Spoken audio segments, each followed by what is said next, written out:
Hey guys, it's your big dreamer and doer, G Dinero, coming to you today with another TA Tuesday. But first, remember, none of this is tax, financial, legal investment advice.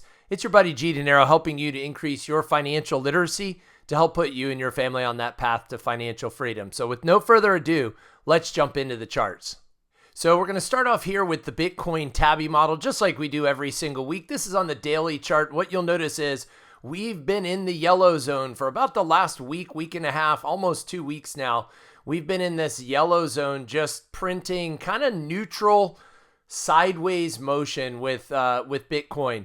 You'll note that the, I just forgot what they were, what order. The Meyer multiple is first. The Meyer multiple is here in the ones, the low ones.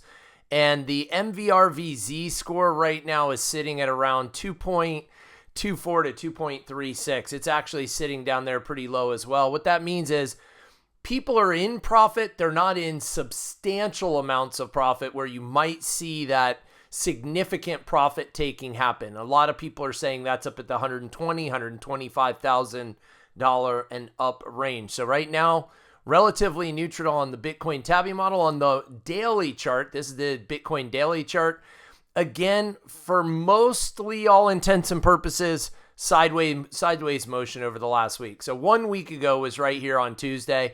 I am making this video on Monday night. It'll go out bright and early Tuesday morning. But what you'll see is over the last week, relatively sideways motion. The volatility in Bitcoin has squeezed lately down to just about nothing on a daily chart. We're just hovering along at the mean. We're hovering along right here at the RSI of 50. MACD is pretty much neutral. And you see the money supply, the global money supply, if I blow that up, did tick down just a little bit over the last week, right? We hit this high and we have ticked down just a little bit. If we want to put a number on that, we are down about 0.5% over the last week or so, roughly. Again, rough estimates. Nothing to write home about. We've had little dips along the way, but generally speaking, money supply, global money supply, guys, is doing one of these moves straight up and to the right. As the money comes in, that is liquidity that has to find a home and oftentimes finds its way into Bitcoin. So then if we pop on over to the Bitcoin 4-hour chart, looks a little confusing. There's a couple of different conflicting, what would I call those? Linear regression channels. I could change this one. I'm actually going to hide one of these. It's that one, the shorter one, because I feel like really it's just sideways. For the last, ever since May the 22nd, we made a new all-time high of $112,000. Since then, we've pulled back as low as about $100,000. We've been in a $20,000 range, flip-flopping on either side of 106 for months now, right? A couple of months now. So when we talked about this about a week ago, I said it's starting to look like a big bull flag, right? The flagpole, this would be the flagpole right here. Goes from here to here. And then the flag that's starting to form on the outside of it. Of course, the flagpole is on a diagonal. I just drew it vertically going down to this low and the all-time high and made it a vertical line. Okay, so what I'm seeing is kind of seeing a bull flag formation. I have heard a couple others call that. We are trending upwards in this linear regression channel. It's an 84% or an 84 Pearson's coefficient. Decent fit. We're making our way up to the midline. We are basically butting our head up against 110 over and over again. Mean reversion is neutral here on the 4-hour chart. RSI is neutral on the 4-hour chart. Support to the downside or the point of control has been around 105 for the last couple of months. That's this purple line that I drew. Right now, immediate support is up here at 106.5, 107, right in this range right here. That's going to provide some short-term support. If we break down from that, I'd see us going down to about 105. I don't see much lower than that right now. There's not conditions suggesting that we would go lower than that. So 107, then 106.5 for the 50-day moving average, and then down to about 105 for this point of control that you see here. Moving right along to the Solana Bitcoin pair. The Solana Bitcoin pair, this is on a long term. Like, this is looking at the last few years, guys. And generally speaking, slowly up into the right. But since March of 2024, So for about the last 15, 16 months, just down and to the right. Not super impressive. We are just skidding along basically the 2-year lows, I would call it, right here at the bottom. I thought we had an inverse head and shoulders. We really didn't take off. We made a little spike when Solana outperformed Bitcoin recently to almost 0.0015. That's this little green line that you see right here, the little wick up. We got up to the 50-day moving average and then popped right back down. So right now we're below the 50, below the 100, below the 200. I always joke that those are in the reverse color order that you want to see them in. If we were bullish and full-on bull for Solana versus Bitcoin, the 50 would be higher than the 100, would be higher than the 200-day moving average, and the price would be above all those. But it's below all those. It is relatively bearish. One thing to look at is, doesn't look like we can go much lower than this. I do expect Solana to outperform Bitcoin through the end of the year. It's just Bitcoin's all the rage right now. So speaking of Solana, let's move over to the Solana daily chart. Again, long-term trend since the low back here in 2022 is intact. We have tagged the bottom of that linear regression channel a couple of times. We've got the 50-day moving average acting as a resistance right now in this, what I'm calling the current support zone. See the green line that's angling down right here? That's the 50-day moving average. We are basically at the mean. We're at 50 on RSI right now. We are using the 100-day as support. You can see the red line angling in right here. So basically, over the last week or so, we've been ping-ponging back and forth between the 100 and the 50-day moving average with Solana. Coiling up, looks like things are getting poised to make another run at the 200-day moving average. That's at 165. I'd like to see us break above that and stay above it. We have not been above it since back in February, right? We supported on the 200-day moving average in December, in January, and in February, and then broke down in mid to late February and haven't been able to reclaim it since. So that's the immediate resistance to the upside. 165, then after that I would say 185, which is the 61.8% fib level. That's all on the daily Solana chart. On the 4-hour chart, we are really tight in this downward sloping linear regression channel. Same rules apply though. You see the 100-day moving average acted as resistance back here, has been support ever since. 50 has acted as resistance 1, 2, 3 times lately.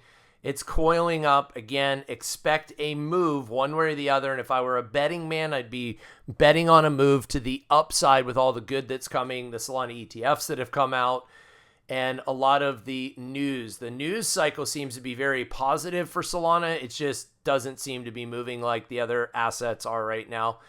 Also, mean reversion's in a neutral position, and RSI is just slightly below 50 right now. So what do I see to the upside? Again, 50-day moving average, immediate resistance, then 165, and then making our way up to this 170. I don't even know why I have those two white lines there, but this 171 to 178, that's the zone we were in before, but definitely by 185, that'll be the next resistance on the way up. Tesla, what do we say? Wow. It might help for a little while for Elon to just delve out of politics for a little while. That's my opinion, of course. We're all entitled to them. But third parties have never worked in the United States, so to think one's going to work now is pretty slim to none chance. But hey, I applaud him for trying. In the meantime, Tesla, we've got the 200-day moving average up here. We did just have a bullish cross with the 50 crossing above the 200-day moving average. So hopefully that'll lead to some things down the road. You'll note that the moving averages are all super, super tight right now, and we just dropped below the 100 and are now using it as resistance with the move down over the weekend. Generally speaking, since December, it's just been grinding slowly and surely down into the right, making lower highs along the way and a few lower lows along the way. So we do have earnings coming up. I notice earnings is here on July the 23rd. It could be a mixed signal coming out of there. Earnings are never a sure shot. Here we had earnings and we spiked afterwards. Here we had earnings and we dropped afterwards. It doesn't matter. Both of those are red, so it means both of them missed. We missed the first time.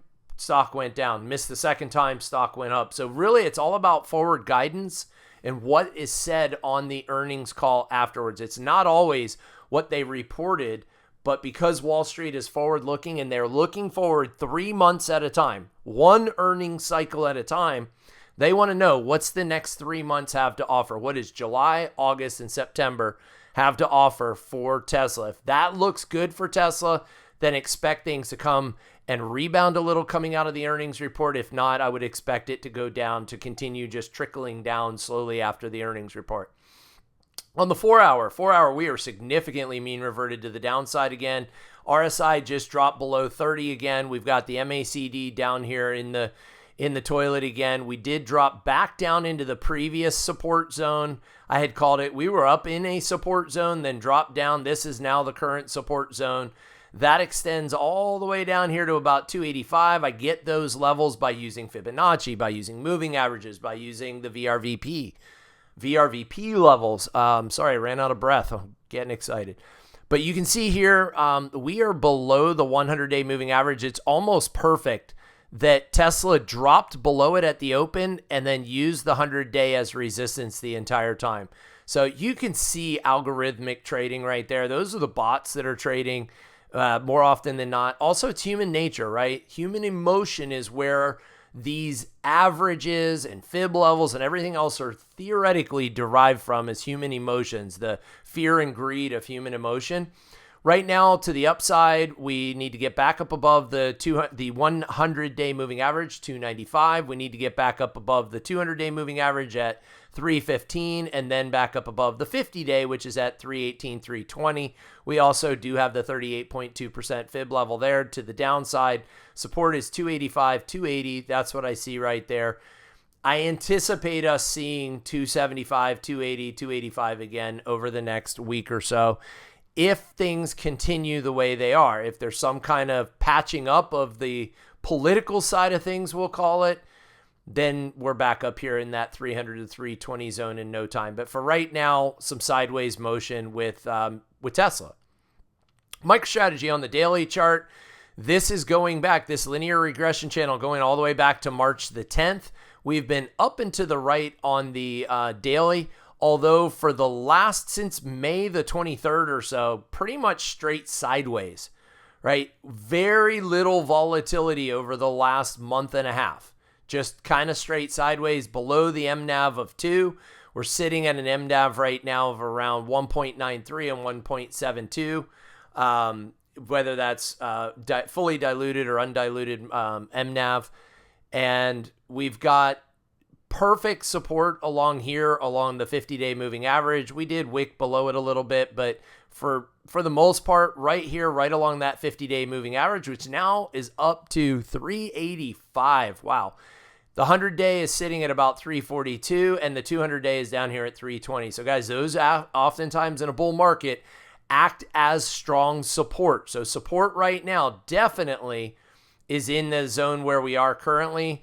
All the way down to 345 would be the worst I would see. But really, mean reversion on the daily chart, straight flat for the last month and a half or so.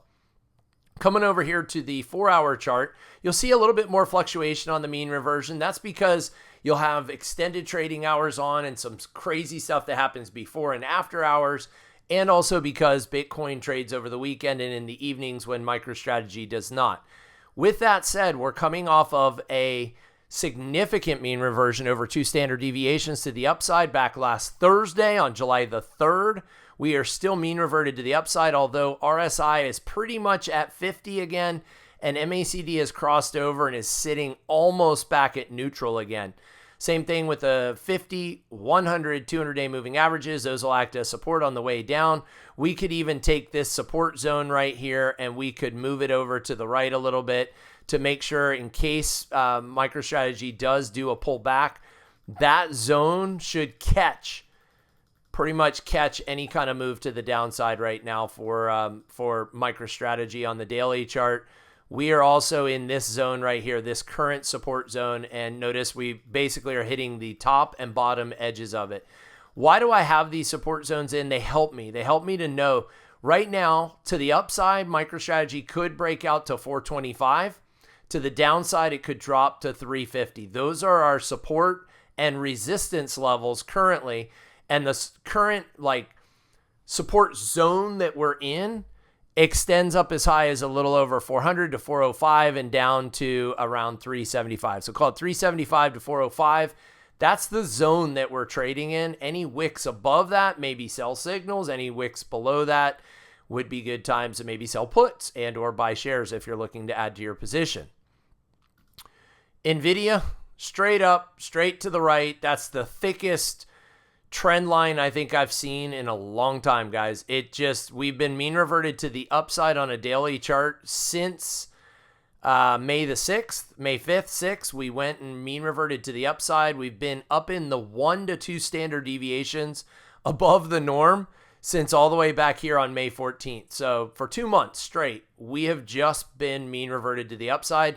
Every time it looks like it's starting to run out of steam and may pull back, it just goes and makes a new all-time high, and then it makes another new all-time, and then another new all-time high.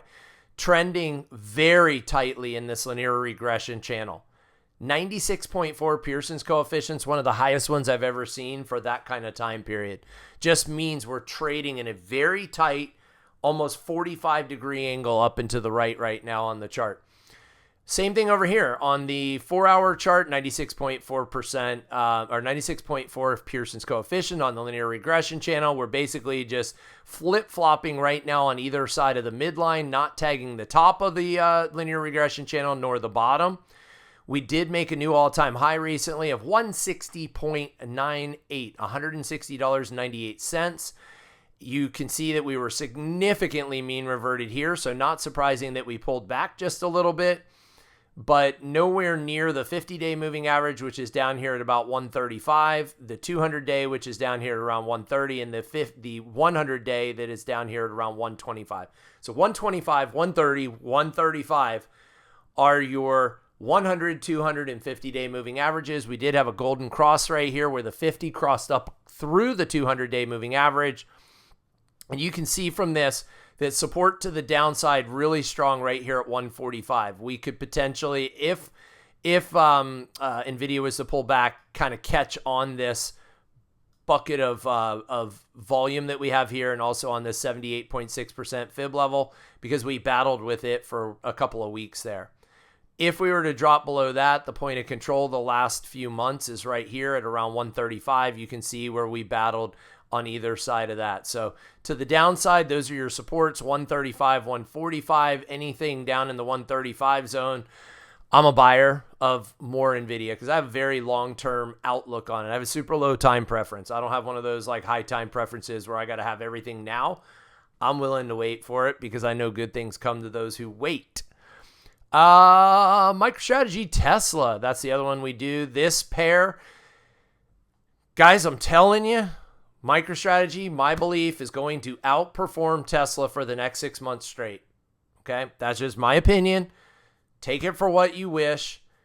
Every time we get up into one of these zones, that's a great opportunity to pivot some shares down into Tesla, but not your entire MicroStrategy position. I think that'd be an insanely foolish thing to do. Same thing down here.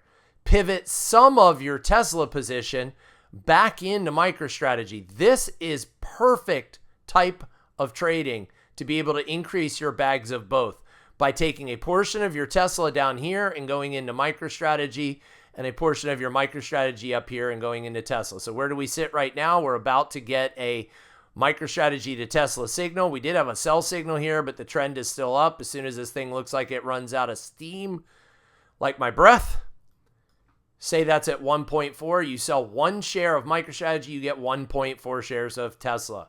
You sell 10 shares of MicroStrategy, you get 14 shares of Tesla. And down here, when it's 1-to-1, you take those 14 shares of Tesla and get your 14 shares of MicroStrategy back, because it's at a 1-to-1 ratio. So essentially, if you took 10 and turned it into 14, and then down here took 14 and turned it into 14, now you're back in 14 MicroStrategy. You started with 10. That's an increase of 40% in just a matter of a couple of weeks. That's the power of pair trading. Don't get hung up on, I'm going to rotate my entire MicroStrategy position over to Tesla, and then I'm going to rotate my Tesla position back to MicroStrategy. Because what happens in that case is you let your mind take over, you let your emotions take over, you let what you hear other influencers saying take over, right? I'm a MicroStrategy bull. Invest Answers is a Tesla bull. If you're listening to Alexandra or Cern Basher or any of those guys and gals that are Tesla bulls, they're going to get in your head and you're going to think, I need to have a ton of Tesla. And if you let people like me or people like the True North guys, Jeff Walton and Ben Workman, or what's his name over there, Josh Mann, one of these guys that's just like super bullish Bitcoin, super bullish MicroStrategy, you let us get in your head, you're going to sell all your Tesla for MicroStrategy. Keep some of both. You might at certain times have a higher percentage of one than the other. I'm 2 to 2.5 to 1 MicroStrategy to Tesla pretty much at any given time right now. It doesn't believe I don't believe in Tesla. I got a Tesla sitting in the garage that I drive. I've got plenty of Tesla shares and leaps going out to 2027. I just don't have as much faith over the next 3 to 6 months as I do in Bitcoin and in MicroStrategy over that time period. If I believe Bitcoin's going to set a new all-time high later this year, which should bleed over into MicroStrategy then, and MicroStrategy will have a new all-time high later on this year, while Tesla's time is really going to be in 26 and 27 and 28 as the bots come on board and full self-driving comes on board and energy storage comes on board and all the other goodness that's down the road. I got time. I'm okay being a little bit heavier in MicroStrategy if I think it's going to move a little bit faster, and then rotate it slowly but surely over to Tesla so that the bags start to equalize.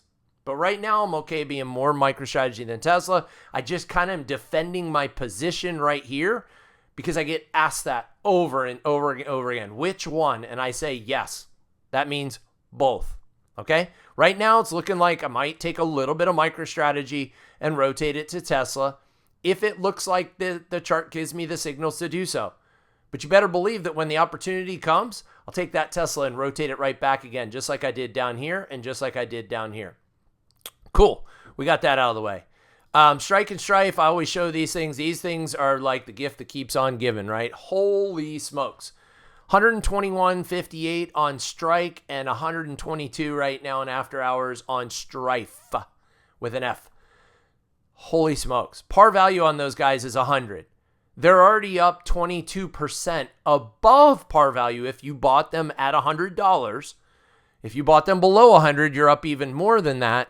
And then on top of that, delivering an 8 to 10% kicker. So who said that fixed income can't be fun? It can be a blast, especially if you buy these things low and sell them high. I'm not doing that. I'm using it as a glorified savings account because I believe that the closer that MicroStrategy gets, or the higher MicroStrategy goes, and the closer it gets to $1,000 a share, the higher that STRK's price is going to go because it's basically a call option on MicroStrategy at 1,000. If you don't understand what that means, check out my video that I did on Strife, Strike, and Stride and MicroStrategy, where I compared them all and I talked about how that convertibility works, okay? So don't drop that question in the comments. Go do your homework and go check out that video that I made previously. Last thing I'm going to throw up is this is my rotation model. My rotation model should not be exactly your rotation model. But because I made a rotation model video and it got shared everywhere, I want you to know that I swapped out Palantir for CYFRF. I got to thinking about it. I don't want this small stock in there. Palantir has really an incredible runway ahead of them. I believe it will be one of the top stocks over the next decade just because of the world that we're living in right now, unfortunately, in the digital world, and it helps with defense and all kinds of other things. Not really as much offensive as it is defensive, which I kind of like. So right now it says to be in Palantir. Based on the way I have mine set up and the back tests and everything else, it says I should be mostly in Palantir. I also have gold in mine. I have Nvidia, I have MicroStrategy, and I have Tesla. Okay, so the latest signal was this one right here to go into Palantir. That was last Wednesday. I did add my first ever position in Palantir. I have a small amount of money, not my main bags. I took a small amount of money, set it aside, and I'm trading it in this using the signals and following the signals as closely as possible to see, am I able to replicate the backtest results that you see in the bottom right-hand corner? Because if I can go anywhere near 3 times better results, instead of a 640% return, a 1,867% return, I don't need to throw a lot of money at this thing. That little bit of money is going to turn into a lot of money. Okay, so quick shot on the rotation model. Just wanted to share that with you guys.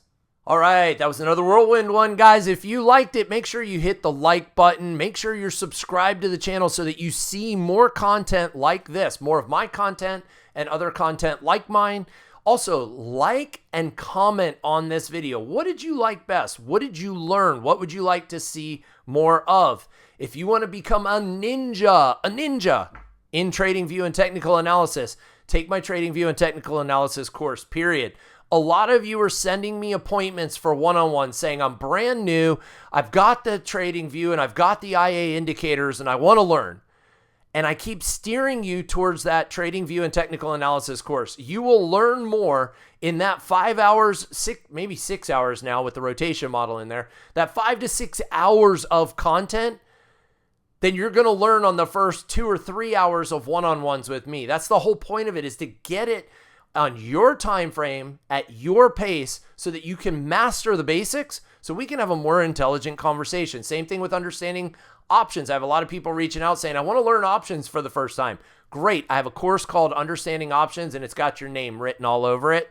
There's a sale going on right now, so make sure that you're kind of hinting around, or if you need to ask me what those sell. I think right now we're on the July 40.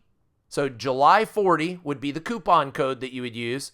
And if that doesn't work, try July 30, all one word, July, all capitals, 40, or July 30, or July 20.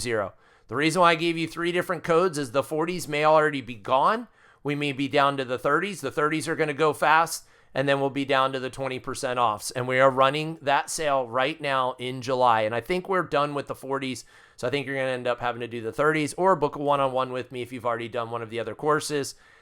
And finally, I'm G Dinero, guys. I'm here to help you increase your financial literacy to help set you and your family on that path to financial freedom. Thanks for tuning in. We'll catch you on the flip side. Take care.